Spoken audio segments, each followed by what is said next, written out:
So hey homies, welcome back to another video and I hope कि तुम लोग बहुत ही ज्यादा अच्छे मजे में होगे। वीडियो में आगे बढ़ने से पहले कहना चाहूंगी कि अगर इससे पहले का एपिसोड अभी तक चेकआउट नहीं किया तो पहले जाओ और जाके उसे देख लो, वरना यहाँ तुम्हें कुछ समझ नहीं आने वाला। और अगर तुमने देख लिया है तो बिना किसी देर के आज की इस वीडियो को शुरू करते हैं। सो होमीज, जैसा कि मैं लास्ट एपिसोड में देखा था जहाँ पर जो शिमू है यानी कि इस सीरीज का हमारा मेन कैरेक्टर, वो असल में एक डबल आइडेंटिटी के साथ जीता है। बेसिकली वो फियर्स फिस्ट के नाम से भी इस फैंग सिटी में काफी ज्यादा फेमस है। इसी दौरान वो ब्रदर फेंग ली की मदद भी करता है, साथ ही उसे एक मिस्टीरियस पर्सन के बारे में तलाश करने को भी कहता है। इसी दौरान शिमू को पता चलता है कि अगर उसने जल्द से जल्द की स्प्रिट पिल को कंज्यूम नहीं किया तो उसकी जान भी जा सकती है, और अगर उसे वो पिल चाहिए तो उसे 4 हॉल कंपटीशन में टॉप पे आना होगा। साथ ही उसे ये भी पता चलता है कि उसके फादर ने उसके मदर और उसे इसलिए छोड़ा था क्योंकि उसे भी ये की स्प्रिट पिल चाहिए थी। और अब आगे सो होमीज, हमारे इस एपिसोड के स्टार्टिंग में ही हम ब्लैक फॉक्स गैंग का सीन देखते हैं जहाँ पर चारों तरफ जश्न मनाया जा रहा था। एक बंदा उठता है और अपने हाथ में जाम के प्याले को लेकर सभी से कहने लगता है कि आज हमारे इस गैंग ने एक और बहुत बड़ी जीत हासिल की है और आज हमारे बॉस भी आप सबसे कुछ कहना चाहते हैं। अभी यहाँ पर जो फेंग ली होता है वो खड़ा हो जाता है और सभी से कहने लगता है कि आज अगर हमारी ये ब्लैक फॉक्स गैंग इस हद तक पहुंची है तो आप सबकी मेहनत के नतीजे से पहुंची है। यहाँ पे उसका इतना हम्बल बिहेवियर देखकर उसका जो थर्ड मास्टर है वो कहने लगता है कि बॉस, आपको इतना ज्यादा हम्बल होने की जरूरत नहीं है, आप हमारे लीडर हैं। वैसे भी इन गधों को इतने ज्यादा रिस्पेक्ट की आदत नहीं है, जब तक हमें 2-4 लपेड़े ना पड़े हमारे कान में बात ही नहीं जाती। आप अगर इतने रिस्पेक्ट के साथ हमारे साथ बिहेव करेंगे तो हम शायद 1 नंबर के ढीठ और आलसी बन जाएंगे। जिस पर उसका बॉस हंसता है कि तभी वो बंदा आगे कहता है कि ये सब कुछ बस आपकी वजह से हुआ है। क्यों भाइयों, मानते हो ना कि बस बॉस की वजह से ही हम इस फेंग सिटी के नंबर 1 गैंग बन चुके हैं। इवन कि हमने गोल्डन ड्रैगन गैंग तक को हरा दिया। जिस पर फेंग ली बताता है कि ये बस मेरे अकेले की कंट्रीब्यूशन से नहीं हुआ, बल्कि ब्रदर फियर फिस्ट ने भी हमारा बहुत ज्यादा साथ दिया है, तो इसीलिए हमें उसे भी नहीं भूलना चाहिए। अब यहाँ पे सब कुछ अच्छा चल ही रहा था कि तभी जो मेन गेट होता है उसे कोई धमाके के साथ उड़ा देता है और फिर एक मिस्टीरियस पर्सन आता है जो कि कहता है कि ओह, मैंने सुना यहाँ पे फियर फिस्ट मौजूद है। अब यहाँ पे एक मोटा सा बंदा कहता है कि अगर तू है कौन, तेरी हिम्मत कैसे हुई यहाँ पर हमारे इलाके में हमारी मर्जी के बगैर घुसने की। हाँ, अब यहाँ पे हम देखते हैं कि ये बंदा और कोई नहीं बल्कि वही प्लेड मास्टर है जिसने की गोकुई को भी ठिकाने लगा दिया था। अब ये जो ब्लैक फॉक्स गैंग का बंदा था वो नशे में पूरी तरीके से धुत था और इससे अपने कदम तक संभाल नहीं जा रहे थे, लेकिन धमकियां देखो, इतनी बड़ी बड़ी धमकी, लेकिन ये बंदा सिंगल अटैक से ही इसे निपटा देता है, जो देखकर थर्ड मास्टर को काफी ज्यादा गुस्सा आता है और वो सभी को अटैक करने का ऑर्डर देता है। उसका ऑर्डर पाते साथ ही ब्लैक फॉक्स गैंग के सारे बंदे टूट पड़ते हैं, लेकिन ये जो ब्लेड मास्टर था ये काफी ज्यादा स्किल्ड था, सिंगल स्लैश अटैक से ही वो लोगों को निपटा रहा था। अब यहाँ पे हम फेंग ली को देखते हैं जो कि कहने लगता है कि आखिर तुम हो कौन, और साथ ही वो अपने वेपन को भी प्रिपेयर करता है, जिस पे सामने वाला बंदा भी बहुत कूल वे में कहने लगता है कि मैं इस फेंग सिटी का नंबर 1 वॉरियर वांग तियानहाओ हूँ। यहाँ पे थर्ड मास्टर इमीडिएटली उसे कोसते हुए इस पे टूट पड़ता है, लेकिन ये जितना ज्यादा तेजी से आया था उतनी फुर्ती से वांग तियानहाओ उसे उड़ा देता है, जिसके बाद फेंग ली और वांग तियानहाओ दोनों के बीच में फाइट होती है। दोनों ही एक दूसरे को बराबर की टक्कर दे रहे थे, लेकिन साफ दिख रहा था स्पीड के मामले में वांग तियानहाओ कहीं ना कहीं इस पे डोमिनेट कर रहा था। और फिर एक ऐसा वक्त भी आता है जहाँ पे वो सिंगल अटैक से ही फेंग ली को ठिकाने लगा देता है और फिर उसके सिर पे अपना पैर रखते हुए बहुत ही दबंगई के साथ कहता है कि तुम ही हो ना वो सो कॉल्ड बॉस जिसकी चर्चे चारों तरफ हो रहे हैं। तुम खुद को बॉस कहते हो, लेकिन तुम तो मुझे ही नहीं रोक पा रहे हो। आखिर किस टाइप के तुम बॉस हो? हाँ, ऐसा लग रहा है कि तुम्हारी जीत के पीछे किसी और का हाथ है। जिस पे फेंग ली कहता है कि हाँ, तो क्या हुआ अगर मेरी जीत के पीछे किसी और का हाथ है? वांग तियानहाओ उसका सिर और जोरों से कुचलते हुए कहता है कि आवाज नीचे, जब तक बोलने को ना कहा जाए मुंह खोलना भी मत। तुम इस कंडीशन में हो ही नहीं कि मेरे सामने तो मुंह खोलो। तुम्हारे पास 1 घंटा है, 1 घंटे के अंदर फियर फिस्ट को ढूंढ के लाओ मेरे सामने, और अगर नहीं कर पाए तो तुम्हारा ये जो ब्लैक फॉक्स गैंग है ना, इसे मैं फेंग सिटी से पूरी तरीके से मिटा के रख दूंगा। तभी यहाँ पे जो थर्ड मास्टर यानी कि गाओ युआन है वो यहाँ कहने लगता है कि प्लीज प्लीज हमारे बॉस को कुछ मत करो, मैं बुलाता हूँ। ये कहते साथ ही वो अपने पास से एक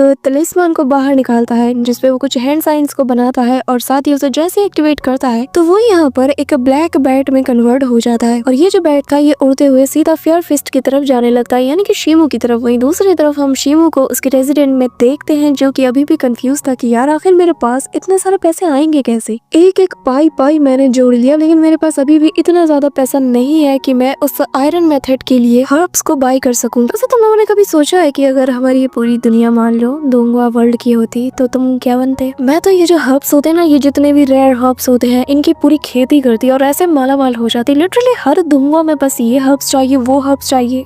तुम कमेंट में बताना कि तुम लोग क्या करते। So move to the story. यहाँ पे हम देखते हैं कि शीमो काफी ज्यादा कंफ्यूज हो रहा था और बेचारा काफी ज्यादा उदास हो जाता है और मन में कहता है कि यार हमेशा मेरी हालत ये कड़की वाली क्यों होती है। कि तभी उसे अंकल मिंगजोंग का दिया हुआ वो बॉक्स दिखाई देता है। जैसे ही वो उसे ओपन करता है तो कहता है कि शायद इसके अंदर मौजूद इस चीज से मुझे कोई ना कोई रास्ता मिल जाए कि जिसके जरिए से मैं इस मेडिसिन को बाय कर सकूं। कि तभी वो स्क्रोल को ओपन करता है, उसमें उसे कुछ चीजें पढ़ने को मिलती है जिसमें से एक चीज उसका अटेंशन ग्रैब करती है जो था डुअल कल्टीवेशन मेथड, और जिसमें कि आपको एक पार्टनर की जरूरत पड़ेगी जो कि तुम्हारी कल्टीवेशन को इंक्रीज करने में बहुत ही ज्यादा काम आएगी। अभी यहाँ पर जो शीमो होता है वो मन में कहता है कि फिर तो मुझे इसके लिए एक फीमेल कल्टीवेटर की जरूरत पड़ेगी, लेकिन तुम्हें किसी टाओइस्ट कपल की तरह ही इसे परफॉर्म करना होगा। अभी ये सुनकर शीमो कंफ्यूज होता है कि आखिर टाओइस्ट कपल की ही जरूरत क्यों पड़ेगी। वो थोड़ा सोचता है कि तभी वो कहता है कि शायद मुझे टीचर से इसके बारे में पूछना चाहिए, पर तभी वो कहता है कि फिलहाल इसे जाने देते हैं, मुझे मेरे आयरन रिफाइनिंग मेथड पे फोकस करना चाहिए। अब वो यहाँ पर उस मेडिसिन की जगह किसी और दूसरी चीज को ढूंढने लगता है ताकि वो उसे रिप्लेस कर पाए। कि तभी उसे पता चलता है कि जो फैंग सिटी का माउंटेन है वहाँ पर ट्रिंचुला नाम का एक ऐसा जीव मिलता है जो कि रेयर हर्ब्स को ढूंढने में माहिर होते हैं। अभी यहाँ पर जो शीमो है उसे फाइनली एक रास्ता तो मिलता है कि जिसके जरिए से वो उन हर्ब्स को खुद ही ढूंढ सके। यहाँ पे वो कहता है कि यार ये स्क्रॉल तो बहुत ही ज्यादा काम का है। कि तभी उसे मिस जोंग की याद आती है और वो कहने लगता है कि न जाने वो वू फैमिली में इस वक्त कैसी होंगी। कि तभी यहाँ पर वो बैट पहुंच जाता है और वो एक मैसेज में ट्रांसफॉर्म हो जाता है जिसमें लिखा गया था कि जल्द से जल्द ब्लैक फॉक्स गैंग में आ जाओ, हमें तुम्हारी जरूरत है। कि तभी हमें वापस से ब्लैक फॉक्स गैंग का सीन दिखाया जाता है जहाँ पर वांग तियान हो कहने लगता है कि चलो चलो 1 घंटा तो हो गया, अब फेयर फिस्ट नहीं आया तो अब मैं तुम सभी को मारना शुरू कर दूंगा। जिसपे थर्ड मास्टर कहने लगता है कि प्लीज ऐसा मत करो, हमें थोड़ा सा और वक्त दे दो। जिस पर वांग तियान हाउ कहने लगता है कि तुम्हें क्या लगता है कि मैं तुम्हारी बातों में आऊंगा। हाँ, ये कहते साथ ही उसका मजाक उड़ाता है, पर तभी थर्ड मास्टर को काफी ज्यादा गुस्सा आता है। वो निकालता है अपना डैगर और उस पर अटैक कर देता है, लेकिन वांग तियान हो उसके हाथ को पकड़ के मड़ोड़ देता है जिससे वो दर्द के मारे छटपटाने लगता है। कि तभी पीछे से फैंगली आकर उस पर अटैक करता है। ये देखकर वो पहले थर्ड मास्टर को लात मार के दूर फेंक देता है और फिर फैंगली को दबोचते हुए कहता है कि ओह, लगता है कि तुम्हारे अंदर अभी भी थोड़ा दम बाकी है। अब यहाँ पे हम देखते हैं कि वो सीधा घुमा के एक जोरदार किक मार के फैंगली को बहुत दूर फेंक देता है और फिर फैंगली फ्रस्ट्रेट होकर कहता है कि अगर तुम किसी को मारना चाहते हो तो तुम मुझे मारो, लेकिन मेरे लोगों को छोड़ दो। जिस पर वांग तियान कहने लगता है कि वाह, मानना पड़ेगा कि तुम में कोई तो बात है। कि तभी वो कहता है कि ठीक है फिर चलो, अगर तुम्हारी यही इच्छा है तो मैं पूरा करता हूँ। ये कहते साथ ही वो अपने वेपन को टाइट करते हुए सीधा उस पर हमला करने के लिए आगे जाता है। वहीं फैंगली भी उसे बस अपनी तरफ आता हुआ देख रहा था। कि तभी वांग तियान फील करता है कि उसकी तरफ एक बहुत ही पावरफुल फोर्स आ रही है और फिर पलक झपकते ही यहाँ पर फेयर फिस्ट आ जाता है और आते साथ ही उसके अटैक को काउंटर कर लेता है, जिस वजह से वांग तियान को पीछे हटना पड़ता है और वो अब बहुत ही क्लोजली फेयर फिस्ट को देखे जा रहा था। वो उसे समझने की कोशिश कर रहा था कि आखिर ये बंदा है कौन, इसकी टेक्निक भी काफी ज्यादा डिफरेंट है। यहाँ पे फेयर फिस्ट को देखते साथ ही जो फैंगली है उसकी जान में भी जान आती है। कि तभी उसके कुछ लोग भी यहाँ पे आके उसे उठाते और कहने लगते हैं कि मास्टर शुक्र है कि आप बिल्कुल ठीक है। कि तभी जो शीमो है यानी कि फेयर फिस्ट, वो फैंगली से कहता है कि ब्रदर माफ करना कि मुझे आने में देर होगी। अब यहाँ पर सभी लोग भी फेयर फिस्ट को देख के काफी ज्यादा खुश हो जाते कि फाइनली वो इन्हें बचाने के लिए आ गया। और यहाँ पे वांग तियान कहने लगता है कि ओह, तो तुम हो फेयर फिस्ट। अब शीमो के पास खड़ा बंदा बताने लगता है कि ब्रदर फेयर फिस्ट, असल में ये वांग तियान है जो कि वांग ब्लड लाइन फैमिली से बिलोंग करता है और जो वांग फैमिली है ये मिलिट्री मार्शल आर्ट से बिलोंग करती है, तो आपको थोड़ा केयरफुल रहना होगा। अब यहाँ पे हम देखते हैं कि जो वांग है वो भी यहाँ पर बहुत ही ठाट के साथ अपने उस वेपन को जमीन पे मारता है और दिखाता है कि यहाँ पे सबसे ज्यादा पावरफुल कौन है। इसकी बॉडी लैंग्वेज ये बता रही थी कि उसके अंदर कितना ज्यादा एटीट्यूड है। अभी यहाँ पे हम शीमो को देखते हैं जो कि कहने लगता है कि तुम्हारा रेपुटेशन इतना ज्यादा है और इतनी बड़ी रेपुटेशन के साथ तुम एक छोटी सी गैंग को परेशान क्यों कर रहे हो। जिसपे वांग तियान का इतना पैथेटिक रीजन सुन के तुम्हें भी गुस्सा आएगा। वो कहता है कि मैं सबसे ज्यादा स्ट्रॉन्ग हूँ और ताकतवर लोगों को कुछ भी करने के लिए रीजन की जरूरत नहीं पड़ती, और वैसे भी अब जबकि तुम यहाँ पर हो तो मुझे इन कमजोरों के मुंह लगने की जरूरत नहीं है। ये कहते साथ ही वो यहाँ पर अपने स्पेयर को प्रिपेयर करता है और उसकी तरफ पढ़ते हुए कहता है कि चलो देखते हैं कि तुम मेरे पहले स्ट्राइक से बच पाते हो या नहीं। और यहाँ उसका जो स्पेयर होता है ये फ्लेम को रिवील करता है, जिसके साथ ही वो यहाँ जो शीमो है उस पे टूट पड़ता है। शीमो भी बिना कुछ किए बस उसके अटैक से डॉज करता है और बस शीमो यहाँ पे एक ओपनिंग की तलाश कर रहा था। यहाँ पे वो लगातार उस पे अटैक करता जाता है और शीमो भी उसके हर एक अटैक से काउंटर करते हुए खुद को बचा रहा था। लेकिन तभी वो फील कर पाता है कि वांग तियान अब तक के सबसे खतरनाक दुश्मनों में से एक है। यहाँ पे वो फैंगली और बाकी सबसे कहता है कि इस बार मैं पेमेंट डबल लूंगा क्योंकि इस बार खतरा ज्यादा है। जिस पर फैंगली भी बहुत ही प्राउड वे में कहता है कि ब्रदर फेयर फिस्ट, तुम्हें जो चाहिए मैं तुम्हें दूंगा, बस तुम इसे हरा दो। अब यहाँ सभी लोग फेयर फिस्ट यानी कि शीमो को चीयर करने लगते हैं और शीमू भी यहाँ पर अपने फेयर फिस्ट अटैक को प्रिपेयर करता है, जिस वजह से उसे ये नाम मिला था। अभी यहाँ पे हम वांग तियानहाओ को देखते हैं जो कि हवा में जंप करते हुए ब्लेजिंग फायर स्पेयर टेक्निक का यूज करता है। वही दूसरी तरफ Shimu heaven shaking single strike nap की टेक्निक का यूज करते हुए और उसका मुक्का जैसे ही उस पैर से टकराता है तो यहाँ पे एक पावरफुल इम्पैक्ट रिलीज होता है, जिससे दोनों ही पीछे खिसके चले जाते हैं और ये देख के दोनों ही हैरान थे। यहाँ पे शीमू कहता है कि तुम इस फैंग सिटी के नंबर 1 मार्शल डिसाइपल होने के बिल्कुल लायक हो। अब यहाँ अपने दुश्मन के मुंह से अपनी तारीफ सुनकर वांग तियानहाओ भी हैरान था कि तभी वो कहता है कि वैसे तुम भी कुछ कम नहीं हो। अब वो यहाँ पे तेजी से जाता है और अपने पैर को सीधा उसकी छाती पे लैंड करता है, लेकिन यहाँ पे तब तक शीमू ने भी अपने पावर्स को एक्टिवेट करके एक ट्रांसपेरेंट बैरियर को बना दिया था, जो देखकर वांग तियानहाओ भी हैरान था कि आखिर ये हो क्या रहा है। वो अपने पैर को और टाइटली उसके चेस्ट में घुसाने की कोशिश करता है, लेकिन वो फिर भी नाकाम हो जाता है। वो ये देख के हैरान था कि शीमू की बॉडी उसके पैर को बहुत इजीली काउंटर कर पा रही थी, यानी कि उसकी बॉडी जो है बहुत ही ज्यादा हार्ड है। अब तभी उसकी चेस्ट के पास से एक गोल्डन कलर की लाइट इमर्ज होने लगती है, जिस वजह से वांग तियानहाओ पीछे हट जाता है और वो भी कहता है कि मेरा ये ब्लेजिंग फायर स्पेयर टेक्निक किसी भी चीज को भेद सकता है, यहाँ तक कि एक आयरन बॉडी भी उसकी चपेट में अगर आ गई ना तो वो भी डिस्ट्रॉय हो सकती है। तो आखिर तुम्हारी बॉडी में ऐसा क्या है? यहाँ पर वो वापस से उसकी बॉडी पे अटैक करता है और एक बार नहीं बार बार लगातार वो अटैक करता है, लेकिन फिर भी वो उसकी बॉडी में एक खरोच तक नहीं ला पाता कि तभी शीमू को आता है गुस्सा और अब वो अपने दोनों हाथों से उसके पैर को ही पकड़ लेता है और कहता है मेरी स्टोन शैटरिंग फिस्ट जो है वो एक प्योर एक्सटर्नल मार्शल टेक्निक है, इससे ज्यादा और कुछ नहीं। कि तभी यहाँ पर वांग तियानहाओ बार बार उस पर अटैक करता है, लेकिन शीमू अपने मन में कहता है कि इस स्टोन शैटरिंग टेक्निक को कोई अगर बंदा परफॉर्म कर रहा है और उसकी बॉडी जो है वो पहले से ही ताकतवर हो, तो अगर वो आधी टेक्निक को भी परफॉर्म करे ना तो इसका इफेक्ट डबल हो जाता है। जिसका मतलब होमीज ये है कि अपना जो शीमू है ना इसकी बॉडी नेचुरली बहुत ही ज्यादा स्ट्रॉन्ग है। इसी वजह से शीमू जब stone shattering pure martial art technique का यूज कर रहा है तो इसका इफेक्ट भी कई गुना ज्यादा हो चुका है। अब यहाँ पे वांग तियानहाओ पूरी तरीके से पागल हो चुका था। वो यहाँ पर बिना सोचे समझे बस अपने पैर को घुमाता है और उस पर अटैक करता है, लेकिन शीमू उसके हर एक अटैक को बहुत इजीली काउंटर कर पा रहा था। ऐसा लग रहा था कि इसके सामने कोई बच्चा है जो कि लकड़ी के डंडे से उससे फाइट कर रहा है। कि तभी वो उसे चढ़ाते हुए कहता है कि क्या बस तुम्हारे पास इतना ही है? इतने बेसिक से मूव्स के दम पर तुम यहाँ मुझे हाँकने आ गए? हाँ। कि तभी शीमू हवा में जंप करता है और उस पर अटैक करते हुए कहता है कि तुम्हारे पास जो रियल टेक्निक है उसे मुझे दिखाओ, यहाँ पे हम दोनों का वक्त जाया मत करो। जिसे सुनकर वांग को भी अब गुस्सा आता है। वो हवा में जंप करते हुए वापस से अपनी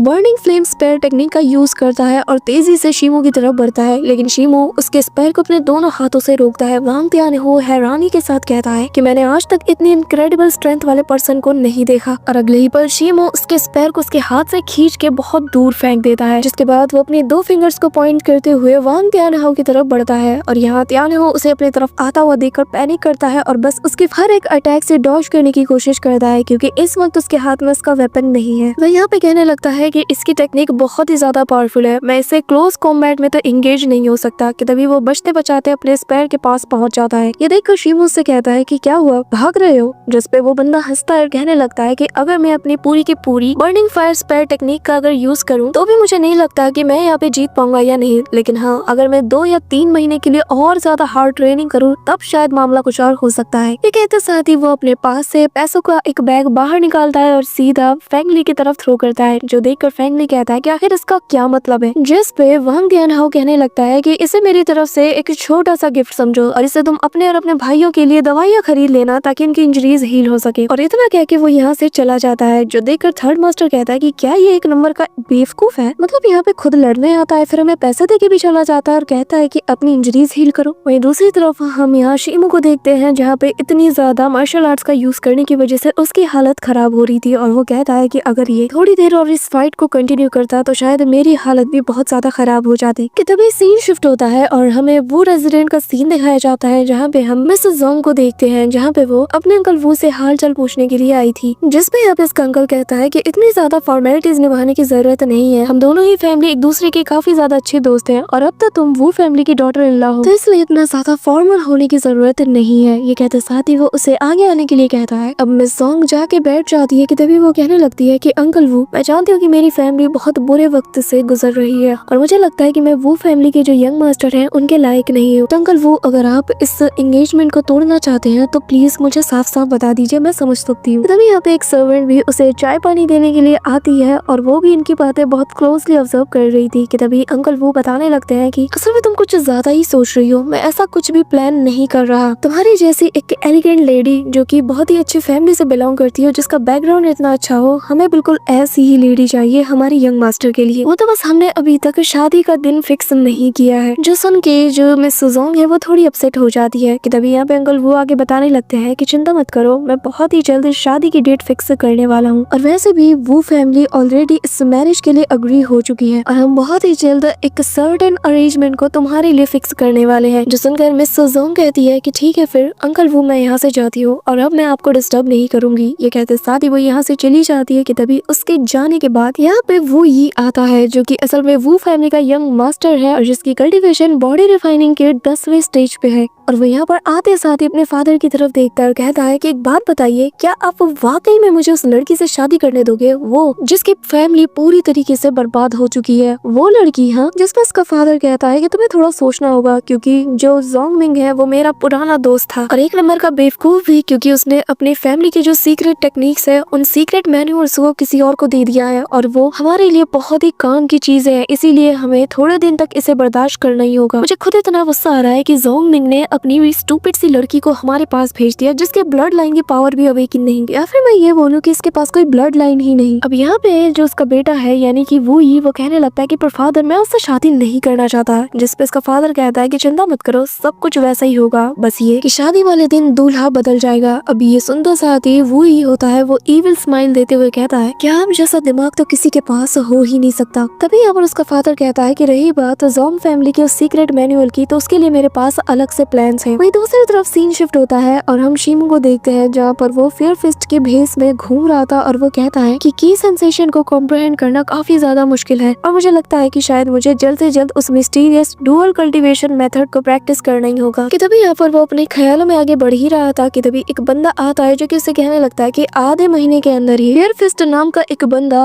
इस फैंग सिटी के सारे गैंग से लड़ चुका है। लगता है कि फेयर फिस्ट कुछ ज्यादा ही पॉपुलर हो रहा है। शीमू उसकी बातों को इग्नोर करते हुए आगे बढ़ रहा था कि तभी वो बंदा उसका रास्ता रोकता है और कहता है कि तुम्हारी रेपुटेशन इतनी ज्यादा हो गई है कि तुम तो अब अपने एल्डर्स को भी ग्रीट नहीं करते, है ना शीमू? अब यहाँ पर ये सुनकर शीमू थोड़ा पैनिक करने लगता है और वो कहता है कि मुझे लगता है कि तुमने शायद मुझे और समझ लिया है। जिस पर वो बंदा हंसता है और उसके पास से गुजरते हुए कहता है कि शीमू, जिन फैमिली की जो मर्चेंट गिल्ड है वो पूरे के पूरे फैंग सिटी पर नजरें जमाए हैं। ये सुनकर शीमू इमीडिएटली अपने मास्क को उतारता है और कहने लगता है कि फिफ्थ मास्टर मुझे माफ कर दीजिएगा कि मैंने आपको डिसरिस्पेक्ट किया। यहाँ पे जिन फैमिली के जो फिफ्थ मास्टर वो कहने लगते हैं कि आधे साल के अंदर ही तुमने अपने खुद के पावर को इतना ज्यादा बढ़ा लिया है कि तुम्हारे पावर के दम पर यहाँ तुम्हारा अलग नाम है। जिस पर शीमू उन्हें रिस्पेक्ट देते हुए कहता है कि आप बहुत ही ज्यादा काइंड है, मुझे तो बस कुछ पैसे चाहिए थे ताकि मैं इजीली बॉडी रिफाइनिंग कर सकूं। अब फिफ्थ मास्टर बताने लगता है कि हमने शीकवान विलेज में उन कातिलों पर इन्वेस्टिगेट किया और अभी भी हम उस पे इन्वेस्टिगेट कर रहे हैं। ये सुनकर शीमू की आंखें ब्राइट हो जाती है और तभी फिफ्थ मास्टर बताने लगते हैं कि अगर जिन फैमिली तुम्हारी मदद करे तो ये इन्वेस्टिगेशन और ज्यादा फास्ट हो सकता है, लेकिन बस तब तक जब तक तुम बिल्कुल अपने पिता की तरह हमारे लॉयल सर्वेंट बन के रहोगे और बिल्कुल अपने फादर की तरह ही तुम्हें 3 बॉर्डर स्टेट में जो जिन फैमिली के अफेयर्स हैं उन्हें हैंडल करना है और बदले में तुम्हें जो कुछ भी चाहिए जिन फैमिली तुम्हें वो सब कुछ प्रोवाइड कराएगी। अब ये सुनकर शीमू को गुस्सा आता है क्योंकि उसे अपने फादर की याद आ जाती है कि कैसे इन लोगों ने उसका भी यूज किया था। फिलहाल वो अपने गुस्से को काबू करने की कोशिश करता है कि तभी वो ये कहते हुए इसके ऑफर को डिनाई करता है कि मैं अपने फादर जैसा नहीं हूँ, आपके इस ऑफर के लिए शुक्रिया, लेकिन मैं किसी के भी मामले में इंटरफेयर नहीं करना चाहता। जिस फिर फिफ्थ मास्टर को गुस्सा तो आता है लेकिन वो उसे एक मौका देते हैं और कहते हैं कि तुम इस पे दोबारा सोच सकते हो, इतनी जल्दी जवाब देने की जरूरत नहीं है। ये कहते साथ ही वो यहाँ से जाने लगते हैं कि तभी हम 2 लोगों को देखते हैं जो कि फिफ्थ मास्टर और शीमू की कन्वर्सेशन को सुन रहे थे। कि तभी हमें नेक्स्ट मॉर्निंग का सीन दिखाया जाता है जहाँ पर हम फिफ्थ मास्टर को देखते हैं जो कि जिन फैमिली का जो जीतियान है उसे की सेंसेशन को कॉम्प्रिहेंड करना सिखा रहे थे। साथ ही वो इसके लिए उसे एक की स्प्लिट पिल भी देते हैं, लेकिन उसकी बॉडी इतना कोशिश करने के बावजूद भी की सेंसेशन को कॉम्प्रिहेंड नहीं कर पाती और जिस वजह से यहाँ फिफ्थ मास्टर को काफी ज्यादा गुस्सा आता है। वो बताने लगते हैं कि मैंने लास्ट ईयर भी तुम्हें एक पिल दिया था, इस बार भी तुम्हें दिया, लेकिन फिर भी तुम कामयाब नहीं हुए। जरा शीमू को देखो, 8 साल पहले वो मामूली सा एक लड़का था जो कि गांव से बिलोंग करता था, एक मछुआरे की फैमिली के साथ रहता था और आज देखो वो कहाँ पहुंच चुका है। 8 साल में उसने बॉडी रिफाइनिंग को मास्टर भी कर लिया है, यहाँ तक कि हमारे एंसेस्टर भी उसे एक्नॉलेज करते हैं और अब तो तो वो प्लान कर रहे हैं कि वो जो 3 बॉर्डर स्टेट्स के सीक्रेट्स हैं वो भी ये सारा मामला शीमू के हवाले सौंपने वाले हैं। अब यहाँ पे जीतियान सवाल करता है कि आखिर ये 3 बॉर्डर सीक्रेट्स क्या है, जिस पर 5th मास्टर कहता है कि तुम्हें इससे कोई लेना देना नहीं। असल में 5th मास्टर उसे नहीं बताना चाहते क्योंकि ये एक टॉप सीक्रेट चीज है। कि तभी वो बताते हैं कि जो यू हान है उसने भी बॉडी रिफाइनिंग के 7वें लेवल पे ब्रेक थ्रू कर लिया है, लेकिन तुम अभी भी अटके हुए हो। अगर वो तुम्हें सरपास कर सकती है तो भूल जाओ कि तुम कभी काई युआन मार्शल एकेडमी में एंटर हो पाओगे। कि तभी यहाँ पे एक सर्वेंट आकर बताता है कि मास्टर यहाँ पे यंग मास्टर से मिलने के लिए यंग मास्टर वो आए हैं। जिस पर उसका फादर कहता है कि मैंने तुमसे कहा था ना कि इस लड़के के साथ बिल्कुल मत घूमना, तुम्हें ज्यादा से ज्यादा वक्त वांग त्यान हाओ के साथ बिताना चाहिए। अगर वांग फैमिली की नजरों में तुमने थोड़ी सी भी रिस्पेक्ट को अर्न किया ना तो तुम्हारे लिए बहुत सुनहरे मौके खुल जाएंगे। अब 5th मास्टर काफी ज्यादा फ्रस्ट्रेट हो जाता है, पर फिर वो क्या ही कर सकता था। वो यहाँ पे कहने लगता है कि चलो छोड़ो, प्लीज वो फैमिली एक नोवेल फैमिली से बिलोंग करती है और फ्यूचर में तुम ज्यादा कुछ ना सही लेकिन उनके कनेक्शन के जरिए से थोड़ी बहुत मदद तो हासिल कर पाओगे। लेकिन एक बात जान लो, अगर तुम ऐसे ही प्रोग्रेस करते रहे ना तो तुम फ्यूचर में कुछ खास अचीव नहीं कर पाओगे। ना तुम्हारी बाहर कोई इज्जत करेगा, ना ही जिन फैमिली में कोई तुम्हारी कोई इज्जत करेगा। अब मेरी नजरों से तुम दूर हो जाओ। अब यहाँ पे हम देखते हैं कि जीतियान को काफी ज्यादा गुस्सा आता है और वो फ्रस्ट्रेट होकर यहाँ से जाने लगता है। कि तभी हमें थोड़ी देर बाद का सीन दिखाया जाता है जहाँ पे जो वो फैमिली का यंग मास्टर यानी कि वो ही था वो मौजूद था। और अब यहाँ पर जैसे उसकी नजर जिनतियान पे जाती है तो वो समझ जाता है कि अंकल जिन ने इसे वापस से सुनाया है और वो उसे छिड़ते हुए कहता भी है। अब यहाँ पर जैसे ही जिनतियान सुनता है तो वो गुस्से के साथ कहता है कि ये सब कुछ हो रहा है तो बस उस शीमू की वजह से, उसकी वजह से मेरा फादर दिन रात मुझे सुनाता रहता है। अब यहाँ पे वो ये कहने लगता है कि तुम्हें थोड़ा दिमाग से काम लेना होगा। तुम्हें पता है ना कि शीमू जो है वो कंट्री साइड से बिलोंग करता है और मैं जानता हूँ कि वो बहुत ही गंदी ट्रिक्स का यूज करता है, वरना इतना ताकतवर कोई कैसे बन सकता है, वो भी इतनी कम उम्र में। ये सुनकर जीतियान काफी ज्यादा कंफ्यूज था। वो ही आगे बताता है कि हाँ तुमने सही सुना, अगर तुम्हें उसे हराना है तो तुम रूल्स का हवाला देकर उससे फाइट नहीं कर सकते। अगर तुम ये सोच भी रहे हो कि तुम उसे ताकत में हरा सकते हो तो मैं बता दूं मेरे भाई, तुम उसे कभी भी ताकत के दम पे नहीं हरा सकते, और अगर वो ताकत रूल्स के अकॉर्डिंग हो तो बिल्कुल भी नहीं। यहाँ पर जीतियान बहुत ही ज्यादा कंफ्यूज हो चुका था। कि तभी वो ये हंसता है और कहता है कि हाँ तुम बिल्कुल सही समझ रहे हो कि मैं क्या कहना चाहता हूँ। जिसके बाद वो उसके कान के पास जाता है, उससे कहने लगता है कि मेरे भाई अगर तुम्हें उसे हराना है ना तो तुम्हें रूल से हट के कुछ करना होगा। तुम्हें ऐसी ट्रिक्स ऐसी टेक्निक का यूज करना होगा जो कि रूल्स में है ही नहीं, या फिर मैं ये कहूँ कि तुम्हें ऐसी टेक्निक्स का यूज करना होगा जिन्हें की फॉरबिडन स्पेल या फॉरबिडन टेक्निक्स कहा जाता है। और चिंता मत करो, तुम्हारा ये दोस्त वो ये है ना, ये तुम्हारी पूरी मदद करेगा तुम्हारा बदला लेने में। अब यहाँ पे हम देखते हैं कि ये कहते साथ ही वो ये के फेस पर एक एविल स्माइल देखने को मिलती है, जिसका मतलब ये है कि जैसे इसने सब कुछ ऑलरेडी प्लान करके रखा हुआ है और जिनतियान तो इसके लिए बस एक चारा है। तो होमीज ये पार्ट तो एंड हो चुका है, लेकिन हमने हमारे मेन चैनल पर एक बहुत ही ब्रांड न्यू सीरीज को अपलोड किया है जिसकी स्टोरी और एनिमेशन कमाल की है। तो एक बार जाके उसे चेकआउट जरूर कर लेना और जिसका की लिंक तुम्हें पिन कमेंट या डिस्क्रिप्शन में मिल जाएगा। सो